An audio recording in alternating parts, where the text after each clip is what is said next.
Hi friends. I'm Amar Saeed and you are watching an article on The Power of Mindset on Kingdom Information YouTube channel. Please like this video and subscribe the channel for useful and informative videos on daily basis. The Power of Mindset, 4 steps to overcome decision-making paralysis. You can program yourself to use a situation of screwing up as a starting point. When making decisions, whether they are big or small, people can get stuck ruminating on the pros and cons. It's easy to become overwhelmed imagining hypothetical scenarios or considering what can go wrong. Should you make that move? Is it really time to adopt a pet? When you feel stuck or lost in life, one factor might make a crucial difference: your mindset. Strategy. Peter Gollwitzer is a psychologist at New York University who first introduced the term mindset into modern psychology in the 1980s. He tells inverse there are 2 types of mindsets, implemental and deliberative. These are 2 divergent cognitive processes activated when one's faced with different tasks. A deliberative mindset activates when choosing a goal. An implemental mindset activates when, you guessed it, implementing a goal. As soon as you give a person the task of choosing a goal, they automatically activate procedures that help them to choose a goal that is feasible and desirable, Gollwitzer explains. When you give a person a task or a goal to implement that next week, before you know it, procedures of planning are activated. While these divergent cognitive processes are automatic, you can actively kick them into gear.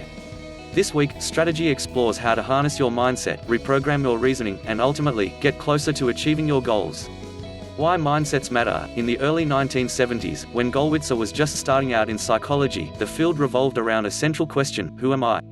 At the time, Gollwitzer recalls, researchers focused on how people constructed their self-identity, arguing that people made their decisions solely based on desirability and feasibility. Generally, psychologists theorized that people internally asked themselves questions like what do I like, or what can I do? And then acted on those questions. Gollwitzer was the first to theorize that people were asking themselves another question: who do I want to be? He reasoned that, perhaps, there's an act of deciding and setting goals that puts people in a different mindset. He named it the implemental mindset. That's where you're no longer thinking about feasibility and desirability, you're no longer deliberating the expected value of said outcome, but you are now interested in implementing your choice, Gollwitzer says. So you are interested in different kinds of information related to, how do I get there? When do I act? Where do I act? Gollwitzer spent the next 4 decades building a new field of modern psychology centered around people's goals and motivations, and the mindsets that help them along the way.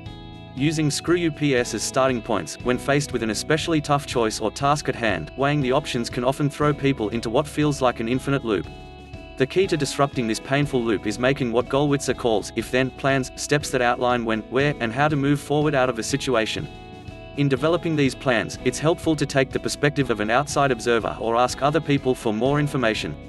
By having this simple if-then plan as a self-regulation tool at your hand, you can use this weird feeling of being stuck and like you don't know what to do anymore as a cue to move forward, Gollwitzer explains. In this planning phase, you harness a more action-oriented implemental mindset. Similarly, if you find yourself down a road towards an outcome that doesn't feel right, you can actively harness a deliberative mindset to reflect on what you want and what is feasible. You can program yourself to use a situation of screwing up as a starting point, Gollwitzer says. When I have some feelings that I'm lost or I've screwed up, then I tell myself, move forward, get some more information, get outside consultants, and ask for help. In multiple experiments, Gollwitzer has demonstrated that by making such plans, people suddenly become less reflective and more impulsive. You can actually make plans to end deliberation, Gollwitzer says.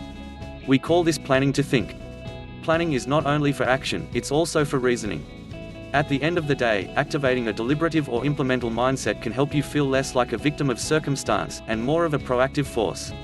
When I feel lost, or I feel sad because something went wrong, I tell myself to start all over again, Gollwitzer says. When I feel this undecidedness, I tell myself to move forward. How to dig yourself out of a decision-making paralysis. Take an outsider's perspective. Oftentimes, people become too close to a certain decision or goal. It's helpful to imagine the situation at hand as an outsider or someone without any skin in the game. Often, that process can help you see the bigger picture. Get help, ask a friend, colleague, or loved one for their perspective. Outsiders can help pinpoint the next steps you may be missing. Seek information. Doing more research can also shine a light on the best option when you feel stuck. Move forward. Sometimes, the best way to make a decision is to try something out. Actively taking steps in one direction can illuminate whether it's the right one. Thanks a lot for watching the Kingdom Information YouTube channel. Please like this video. and subscribe the channel for useful and informative videos on daily basis.